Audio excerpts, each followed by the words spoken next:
When episode 701 of the Barcelona podcast brought to you by the Blue Wire Podcast Network. I am Dan Hilton, and I appreciate all the love I got last week from episode 700. Yeah, it's been 8 years, 700 episodes. So I'm bringing back another OG as we continue to work through the summer months. It's Levon, aka Barsalev. That's why I'm bringing some of the OGs back, because Levon, we've been through the good times with this show. We've been through the bad times with this show. And we're still in one of those good times, it feels like, but obviously the internet and social media aren't real life. So I brought you back on to remind everybody we are in the good times. And summer generally is a good time. So I'll ask you before we get into it, how's the summer treating you? Um, as long as I'm not on Twitter, pretty good. Yeah, I think that's what it is, because that's what the social media does make it feel like. I'd say this is kind of, for Barcelona, been technically an eventful week, in that we keep getting news as to why it's not more of an eventful week as preseason is fully underway. So I think the preseason part of it is really the only eventful parts of it. And then there's other stuff we're going to talk about in terms of the stadium and ter Stegen and who might be featuring in the preseason. But yeah, there's not a ton to talk about, other than, I think, yeah, the let's react to social media, and then we'll talk about the actual truth of the matters. Because I guess we start the show by defending, you and I likely defending Deco and the lack of transfer activity this summer. It does feel like all the top teams are getting stronger, and Barcelona has added Juan Garcia and then nothing else.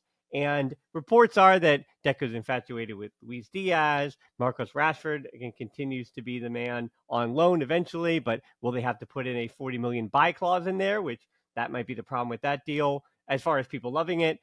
And when we get into the financial parts of it, for a comprehensive breakdown of the one-to-one rule, the financial audit, and the 475 VIP seats and all that, I do urge everybody go back to listen to last Friday's show, because nothing has changed since that time. We're still sitting in the same nebulous limbo of the one-to-one and Barcelona's finances.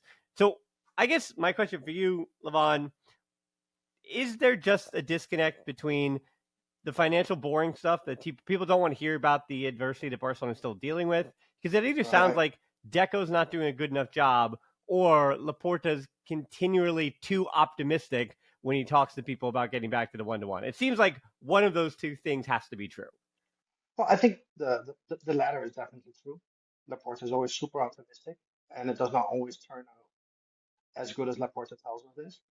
As for Deco, I share some or maybe even a lot of the misgivings that his haters have.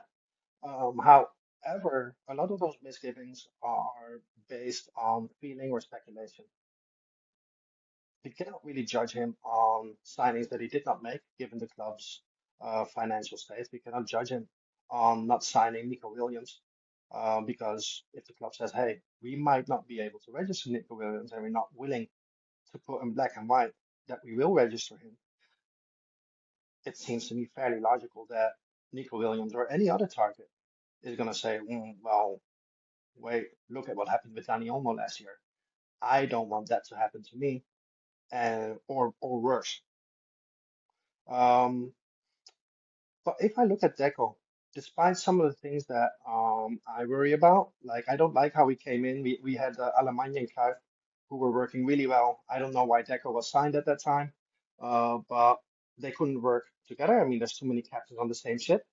So Deco ended up pushing them out, so to speak, even though we don't really know what happened. Um, I am not fully trusting on why Victor Roca was signed, if it was because of a personal favor or some other reasons than just purely sporting directors of Barcelona, um, that move was made. I don't know. So these might be feelings that I have. But if I actually look at what he has done, four signings. One was Victor Roque, who he ended up selling for pretty much the same price that we signed him for, which means that hey, the guy is talented, even though it didn't work out. He still had value, and it was worth a shot. Then he signed Hansi Flick, which is a brilliant signing. He signed Dani Olmo, which I think we can be very happy with because we won the title last year. We reached the semis. We won the Copa. And whenever Dani Olmo was fit, he usually started. And usually when he started, he played well. So I have no complaints there. Then this summer, he signed the goalkeeper that pretty much everybody wanted us to sign. And a lot of people wanted us to sign that goalkeeper, tweeting out Deco is too stupid to sign him, which already kind of says a lot, right? Well, I think people also Um, neutered Deco's credit to that because they said, hey, this kid was forcing his way to the club and that any sporting director would have gotten that deal done. But that's not how that works, right? That's not how business that's works. ridiculous. Yeah. Yeah, that's just ridiculous. I also saw somebody write like, his agent signed that agent to Barcelona. Well, if that's the way it works, then we'd end up with 500 players on our squad because every agent would sign a player to Barcelona. Well, yeah, and I reiterate that that signing or the agent that we're talking about, to go back to it, is Andy Barra, the agent of Danny Olmo and Juan Garcia. Yes, yeah, And that is why Lovro Chelsea, that kid from, well, the same agent as Mika Faye as well. So coming from the same Croatian club, they were in the second division when Faye was playing for them, but now they're in the first division, but he plays for like the U19s. That kid, which I think that deal, it's 300 to 400K to acquire 50% of his rights. It could rise to 2 million, but it likely won't after 2 years, and likely Barcelona will find a way to sell him basically for what they got him for. So again, that's the kind of read between the lines, but you don't really have to, right? Those are the agents. That's the promise. That kid is like the promise of whatever it was, for whatever the hook on fee is. But again, that number is not some nefarious 5 million to 10 million. Like for a club that is potentially in 2 years' time going to make close to a billion in revenue again, it's 400K. And not to say that's not like for you and I, obviously, and for the person that's tweeting or talking about things, yes, 400K is awesome. Like I would love if someone just gave me 400,000 euros tomorrow. That sounds great. But in the course of Barcelona and their spending and revenue, all those things, like 300, 400 for this kid, it's not actually a kickback to the agent, but merely a you help us, I'll help you, because it's not just Juan Garcia, it's not just Danny Olmo. Again, a lot of these agents now, these agencies have so many players underneath their periphery that you have to have good relations with them. And I think to that point about Vitor Roque, this is the one thing I've said about Deco, and the same thing could be said under Bartomeu's regime with a bunch of the different sporting directors over the years. I'll be all the same way. Those commissions coming from Brazilian talents, we know that those are a little bit bigger, and somehow once it goes across the Atlantic, that's when it seems like money gets a little slushy here and there. And obviously Neymar stuff was sent a result to jail. So I mean yeah. that's kind of the nexus of all of it. But yes, the Brazilian But stuff is that's no everywhere. different for Rodrigo or and No, yeah. It's not just Barcelona. I'm saying, like in general, yeah, like yeah. It's Brazilian commissions, like across the board, winds up yeah. being the case. Oh, Okay, I agree, I agree. And I mean, if we were millionaires, then we would still not spend 400K on a footballer to run around in our garden. right. You're right in the context of a football club, if nothing. And why should the club not leverage the contacts with the with agents that they're friendly with to get good players? Right, exactly. Yeah. You don't know down the road. Again, Joan Garcia, that deal might have only come to fruition because Barcelona pushed as hard as they did for Danny Olmo. Um, okay, well, you are right near the stadium, so let's do the stadium talk because that's really the only bad news I would say that I received this week, or I think the club in general. When you're talking about revenue, you're talking about registration, the ability to get back into the stadium, i.e., getting gate revenue up front and being able to make those promises. And I think the biggest thing is the future revenue when talking about the Champions League potentially. UEFA now doubts that Barcelona will be able to play the first phase of the Champions League at the Camp Nou.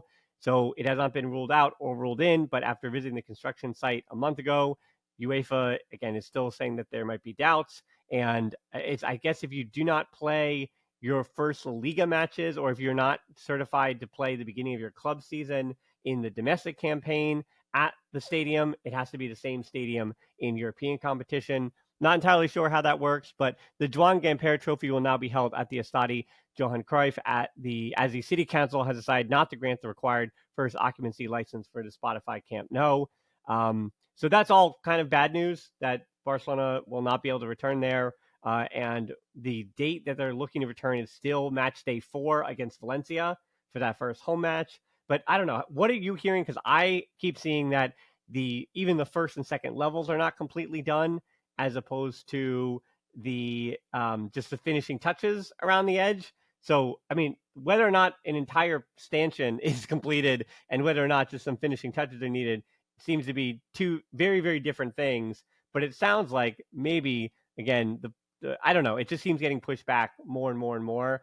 And now this was supposed to be the moment, as opposed to, we knew that it wasn't December 2024. We knew that it wasn't March 2025, but now it's supposed to be done.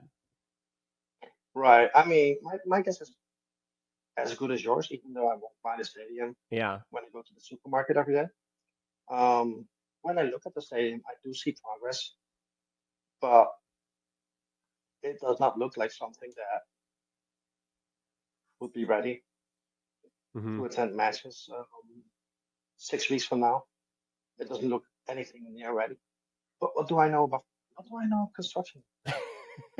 Oh, the only thing I know about Well, construction I do have is Florentino that, Perez coming on after you. Spain is almost the same as Latin America. And when they start building something, it's going to take 10 or 15 years for it to be completed.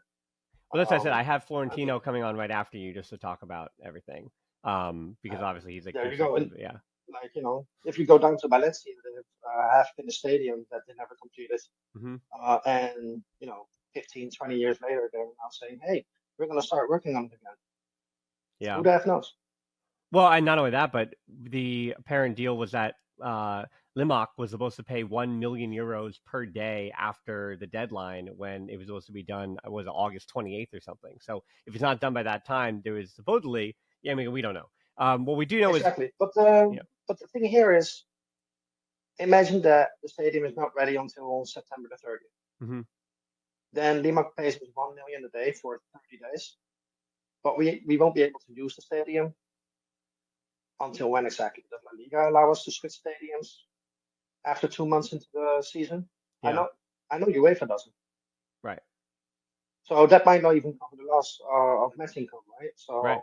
So um, at the same time, like everybody's bored.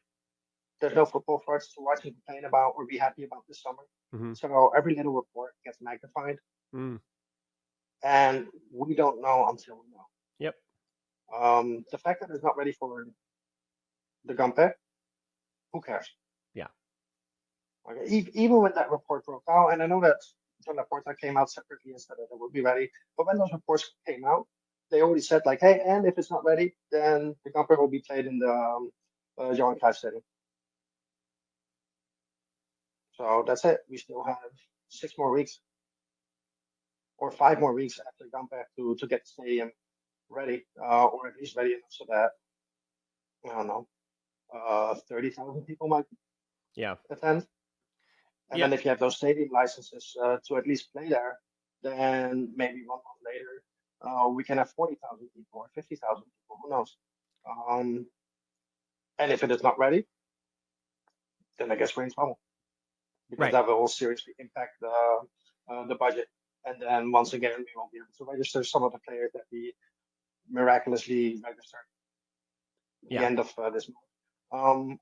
I think personally, a big indicator of whether it will be ready in time or not is if I make another big signing. If they make another big signing, then they truly expect the Right. stadium to be ready. If they are doubtful, then they better not sign anyway. Right. Because then they won't be able to register him. And then obviously, it Yeah, sounds like players are asking, I think very fairly, for a clause that if they are not registered, then they are free agents again. But yeah, that's they right. would still have to then find a team in the window because once the window closes, then it wouldn't work Mhm. out for them. So Barcelona Yeah, is, however, close to finalizing a sponsorship deal worth 44 million euros, 11 million per season for the next 4 years for tourism for the Democratic Republic of the Congo. So there's 11 million per season right there for that. But the big one when we're talking about the wage bill is the recent news from ter Stegen in the last 3 days. Whether or not he undergoes surgery, which could keep him out for another 4 months, that would mean that very much like Christensen last fall, then ter Stegen would not be registered. And it is, what is it? According to Article 77 of the Liga's budget regulations, clubs can exceed their squad limit cost in such cases, but only if the registration request is made within 30 days of the injury and expected absence is at least 4 months. So again, he would have to be kept out until January, and they would also have to make sure that that would be the August 30th deadline. So basically, you have until the end of this month to decide whether or not he's going to have that surgery, whether or not that they're going to register or try to register him at all. And the replacement salary cannot exceed 80% of the injured player's wages, excluding amortization, and their contract must not extend into the following season unless the club has salary cap space, which would apply to both Juan Garcia and Szczesny. They do not make 80% even of ter Stegen's salary, which is the one case where all those deferred wages that ter Stegen had coming to fruition now is actually potentially a positive, because ter Stegen makes around 420,000 euros per month. And again, that's not what Juan Garcia and Szczesny are even at 80% of. So it's a weird thing where people were hating on ter Stegen, get him out of my club, all these different things. And obviously, you're going to give your opinion on ter Stegen here in this situation. But you never wish the guy injury, you never wish back problems, but it seems like if he does choose to have another surgery, it says a lot about his future, because that's another major surgery for him on the back. Again, you and I are over the age of 30. You know that it doesn't, I mean, backs generally do not miraculously get better. Surgeries just kind of help keep you in, they keep it livable and they help you maintain the amount of pain you're in. But if you're a professional footballer, like back surgeries year after year, it can be a death knell if you're over 6 foot, especially. So I don't know what that means. Like if he has a second consecutive back surgery, could he ever possibly get back to the top level? He will back himself, but I'm not sure about that. And then part two of that is that with this potential surgery, then you really wouldn't have to worry about him. And now you just have this guy that's kind of floating around the club and rehabbing and potentially being a good influence, or who knows what his role would be forward. But this might seemingly be not his way out, but the club's way out of at least being able to push the ter Stegen financial issue down the road until January, which may not be wise, but again, it should be fine if they're back in the stadium and now you're getting gate revenue. So those things could work very much in tandem. Yeah, I mean, I think we should talk to our new sponsors and see if we can send ter Stegen on a nice long vacation to the Democratic Republic of Congo. I hear the eastern border region is very nice this time of year. Hmm. I don't think he's So going to go. I think he might like life in Catalonia. I think he might enjoy enjoy uh, life in Catalonia. I'm I might be the only club member who is actually interested in going to the Congo, to be honest. Yeah, as for ter Stegen, I mean, it is what it is. He is saying that if the club had spoken to him at the end of last season, then he would have looked for a solution for the club. Maybe, or maybe not. Maybe he's just saying that to look good. Either way, the club is well within his rights to sign other players for his position. Ter Stegen is well in his rights to hold the club to the contract. If he wants to play, then he should go somewhere else. Yeah. But you're also right in saying that, if he had this back injury, he's basically finished. If he was not finished already. And if he's finished, he can't go to the World Cup. So part of that potential motivation to go was to get playing time to be the starter for Germany at the World Cup, which has basically been said it's his spot to lose. But if he's not playing and he has a back injury, then he's going to lose his spot regardless of whether or not he's playing for FC Barcelona or not. It doesn't matter. I mean, it was already difficult for another club to sign him on a decent salary, taking into account how poor he has been for most of the last 5 seasons. Mm-hmm. But now, nobody's going to sign. Yeah, it's really tough though with him as he exited, because I got a little bit of hate. I made a 1 minute little or minute and a half little short for YouTube the other day, and obviously, as you know, from social media as well, if you keep things short, it gives people a lot of room to have problems with what you're saying.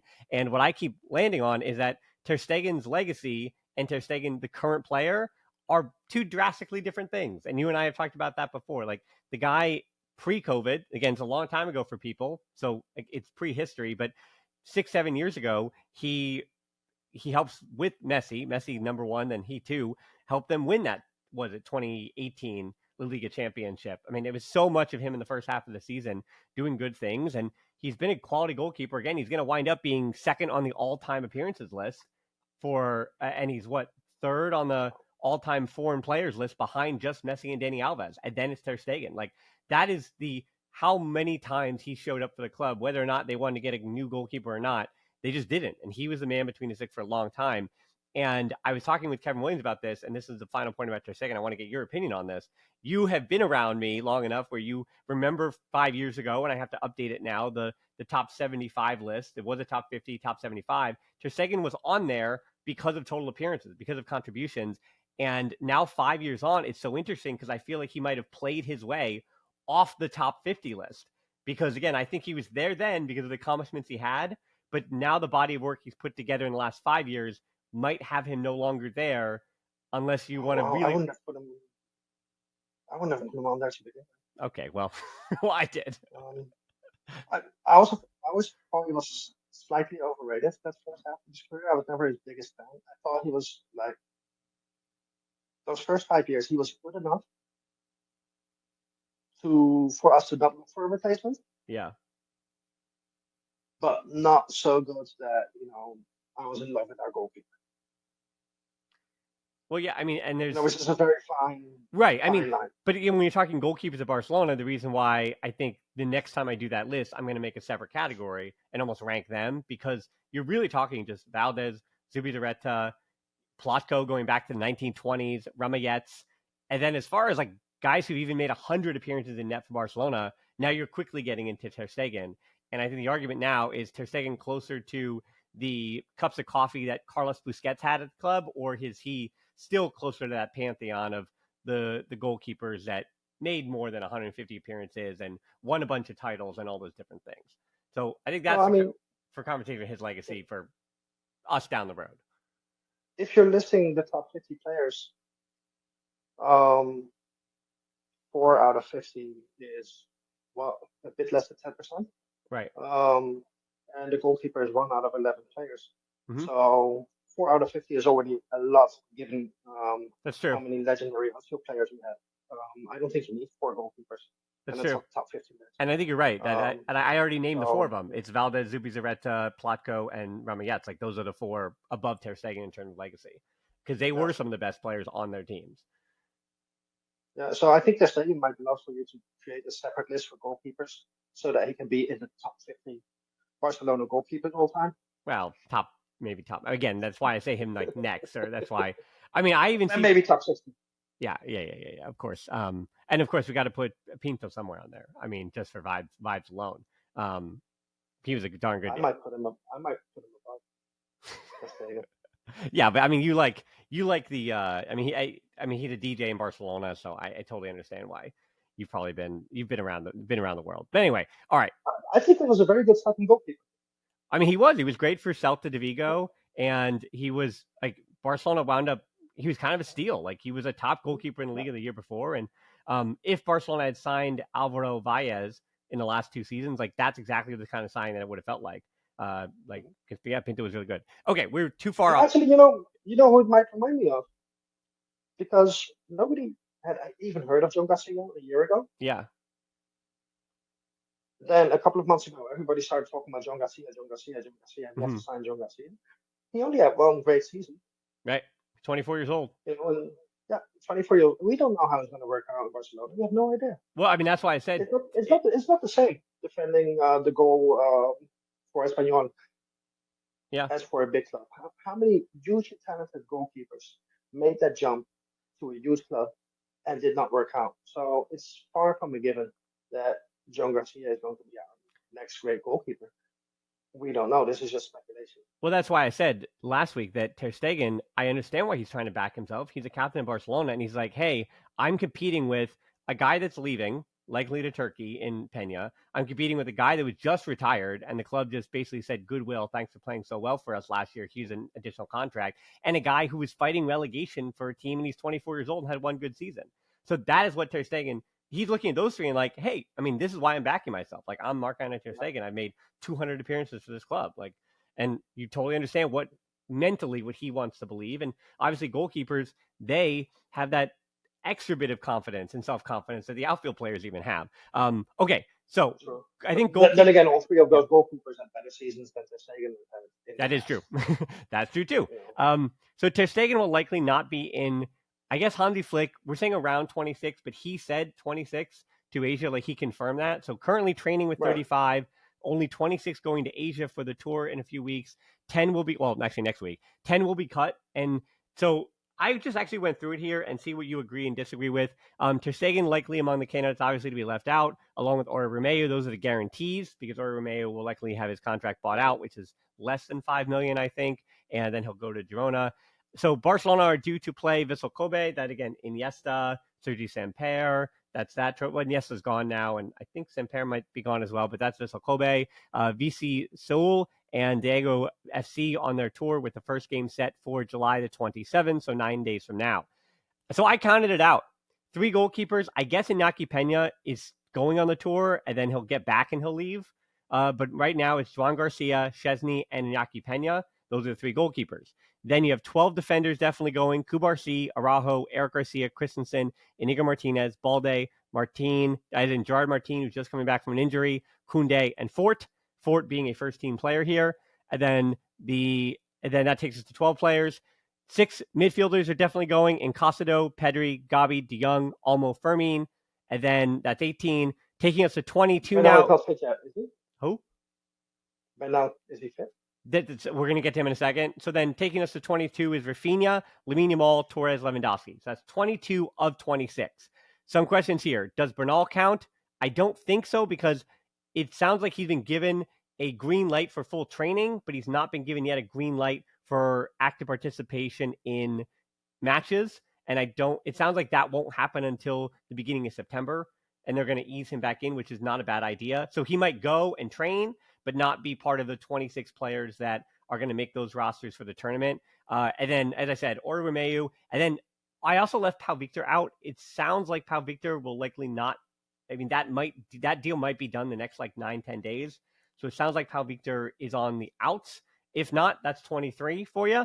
And so then that leaves 6 youngsters for 4 spots or 3 spots if Pau Victor goes. So that's 6 youngsters in John Virgili,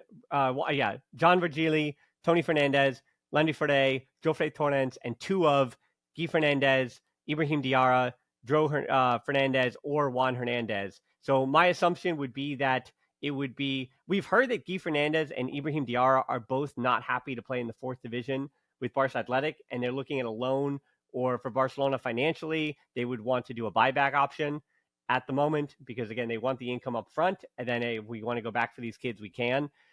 So, yeah, my guess here is that it says Virgili, I've heard, is definitely going. The left and right winger, probably more comfortable on the right, but can also play on the left where they want him.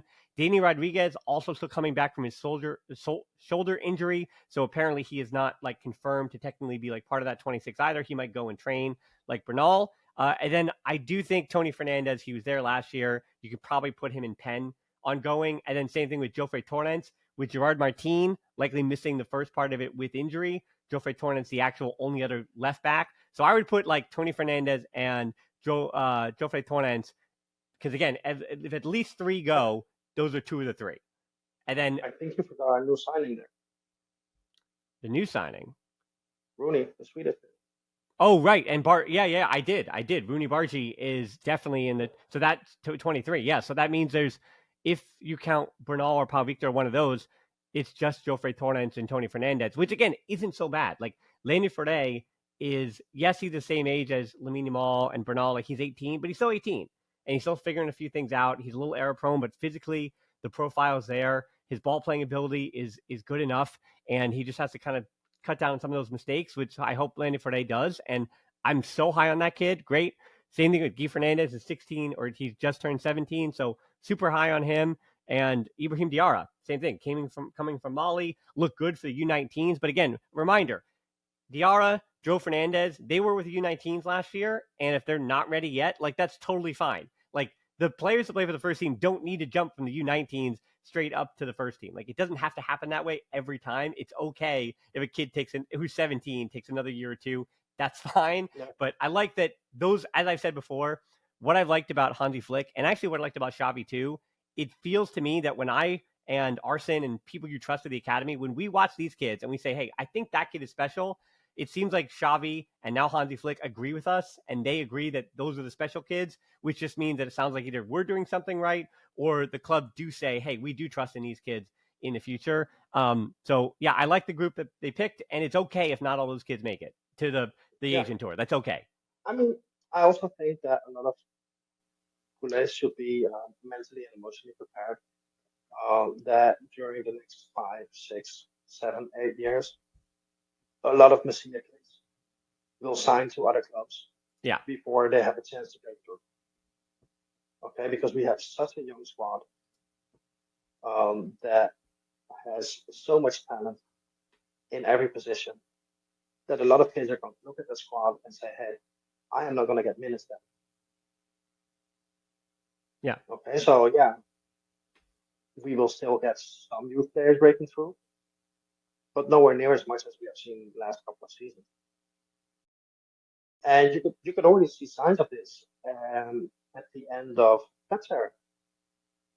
You know the talents in La Masia, like a mix of talent and mentality, was not there for any of those kids to definitively break through. Yeah, I mean that class of the two Dos Santos brothers and Jeffrey Suarez, Mark Bartra, Montoya, that whole group, like Mm-hmm. yeah, Delafeu, like so they wound up all having really good careers. Actually, Jeffrey Suarez being the one example, the only exception, but 5 or 6 of them wound up having just really good careers around the world and playing in different locations and making their money. And yeah, and that's why I said like of the group that I just mentioned, if 2 of those 7 or 8 players, or yeah, 8 of them, if 2 of the 8 wind up being first team players in 5 years from now, the rest, I almost can say that will have good careers somewhere else. It's can now the responsibility is though very much like I kind of fought people on the Cospo deal, the 16-year-old, the young center back from Switzerland who just left for they say less than €1 million, but like he was a U19 center back who's 16 years old. Like I mean, a million is actually not that bad. You know, like he's completely unproven at first team level. Exactly. It's and that's okay. And yes, And I think people are frustrated they didn't have a higher buyback on him as well. But I think the club is also at a position too at center back where if they do want to go out, they might have to go out and get somebody more experience at the moment. Or maybe Andres Cuenca's the kid. Or again, Landy Ferde. I actually do think Landy Ferde has like a much higher ceiling than Cospo. And maybe not from the ball playing ability, but just in terms of like what Barcelona are going to need him to do and be reactive center back next to Kubarsi. Like who's going to best partner Kubarsi? And Lenny Frey is very two-footed and could play as a left center back as opposed to Kubarsi's right center back. So I think that's what I'm saying. Like you got one of those kids was going to be a center back for the future because you already have an 18-year-old center back in your first team. So it's then there's only 2 spots and exactly, that's how it works. and you don't want that 18-year-old to compete with minutes for with a 16-year-old, Right. because then the 18-year-old is too comfortable, Right. That's true. right? So you really have to inject quality. Like if you have such a young team, you have to inject quality that challenges those youngsters. Yeah. And then last thing, speaking of 18-year-olds, I kind of buried this one to the end of the show because I think, just like you, I'm going to say it's a nothing burger.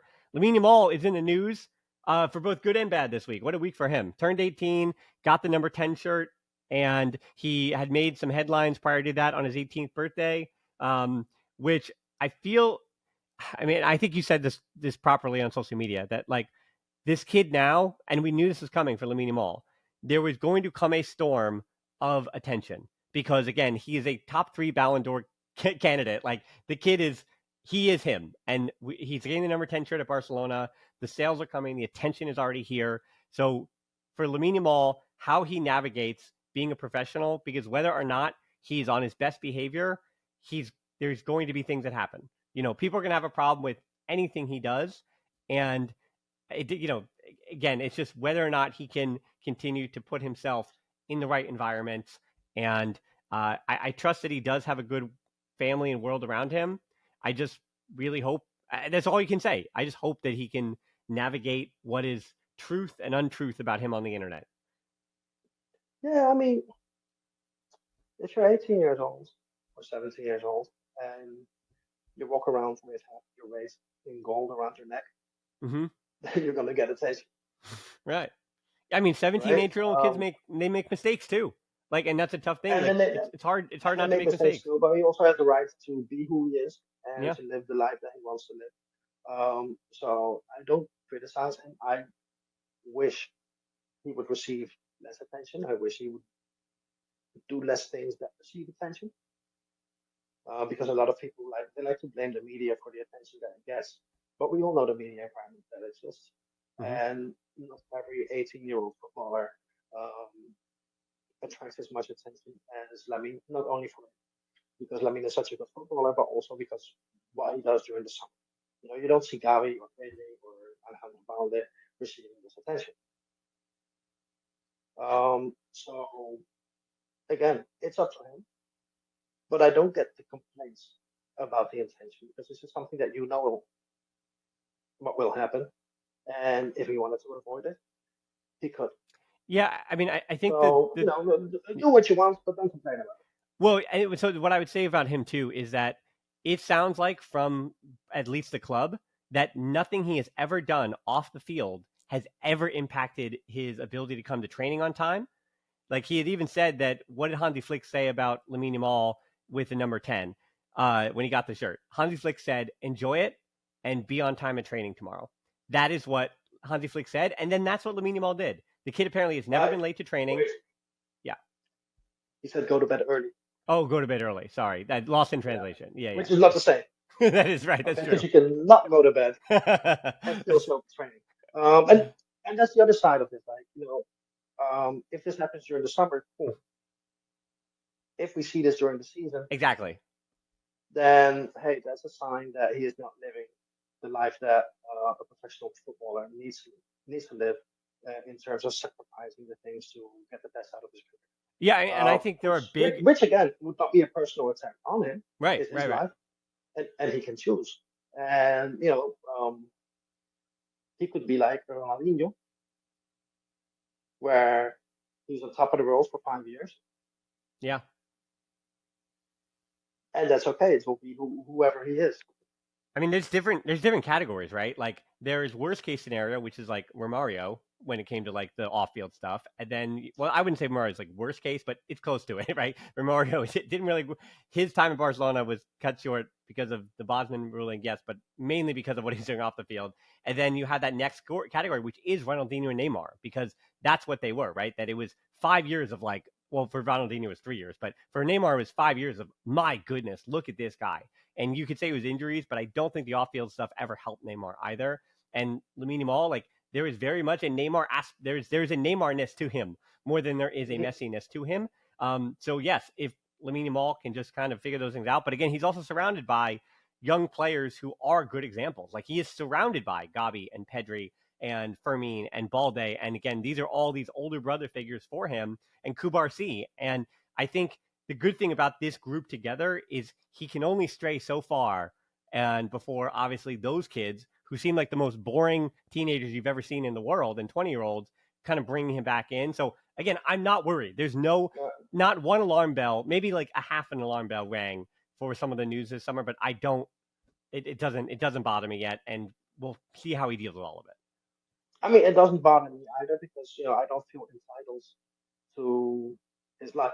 Yeah, right. True. So what bothers me is if I see our players being disrespectful Hmm. to other people, if they behave like assholes. Yep. That I don't like. And to be fair, I mean, for all the attention he got, it was never because he mistreated other people or Correct. because he was a jerk to people. Yep. Even when he's like, people say that he's arrogant sometimes during interviews, but it's more like very self-confidence Yeah. and never really disrespectful towards other teams Yeah. or other players. So um, I like that kind of personality, like super outgoing, but also just nice and friendly and genuine. Hmm. Yeah, I mean, I think you need that balance of in your teams too. You need the Pedris and the Lamine Yamals. Like you need both of them Yeah, at the same time. You need the also, Kubarsis and the Arajos. Like a team is also. made up of all these different personalities, and it's Hansi Flick did a great job meshing them together. And so I'll leave you with this the final point here. We've been largely optimistic, and I think again, you and I have done many shows over 8 years where we weren't optimistic and things were pessimistic. But as I said last week, I'm generally very optimistic. Whether or not new signings are made, I do think that the other 2 or 3 kids that Hansi Flick could even put in the squad in the first half of the season until January, when a potential signing is able to brought in to reinforce, or even if it's just Rashford on loan and they don't have a buy opt and they don't have to worry about a buy obligation, I'd be just fine with the squad the way it is. Like again, I named 22 good players that I trust, and then with a few youngsters, and maybe Danny Rodriguez can come back, and I didn't mention Bernal either. And so I can name you 25 players that I just trust. And with 25 players at Hansi Flick's disposal and the 25 I named, that's a good squad. And I'm Yeah, like, there's a reason why I'd everyone like to else have was more trying to depth in catch that up to front line. Barcelona. What'd you say? I'd like to have more depth in that front line. I think everyone would. Yeah, totally. I mean, I totally Um, agree. Yeah. You'd but want one more, but other than that, our midfield, we have 2 players for every position, uh, or even more. Um, Defense, we're covered at every position as well. I think Gerard Martin will be better this season than last. yeah, I think on the right we have Eric Garcia, who has shown um, he can play right back. We also have Cross, who should continue to improve. For the central positions, we have Kouassi, Martinez, Eric, Araujo, Koundé can play there. So Christensen. yeah, Christensen. Although I think he might leave. Yeah. I think we need another forward Yeah. because right now, if Rafinha or Lamine get injured, that hurts a lot because there's a huge drop in quality. Yeah, and then the options become: do you put Balde on the left wing? Do you reinforce? So, Well, exactly. Like, there's no good so solution. Is Gavi an inverted winger again? Probably that's not a yeah, good option, right? Like, maybe Fermin or Olmo. right, which is what they did last season, right? Yeah, Exactly. Yeah. That would be options 1 and 2 there. All right. Well, I appreciate you being option 1 this morning, and I appreciate the optimism as always, Levon, and putting some of the cold water on what is just, again, as you said, social media is kind of a buzz because there's nothing going on, but I'm excited because we're getting right back to it. The big up streams are going to be, oh man, nice and early here in the United States. It's like 6, 7 a.m. because of the Asian tour, but we're still going to have the big up streams here on bigup.com. And then obviously you can look at the match reviews and all those things on YouTube. I'm still planning on doing them this season. And then Patreon, following along on the podcast apps, and a lot of subscriptions on YouTube recently. So I appreciate that. When these names, again, the youngsters drop, I already made the content about them a year or two. So this is why I do it, foreshadowing. And then when they finally get good, then at least I was there for it. So again, I think you were here when the Barcelona podcast was getting good. You were here at the very beginning, and I appreciate being here now, Levon. So, all right, for everyone else, have a good one, and Force Barca. Peace,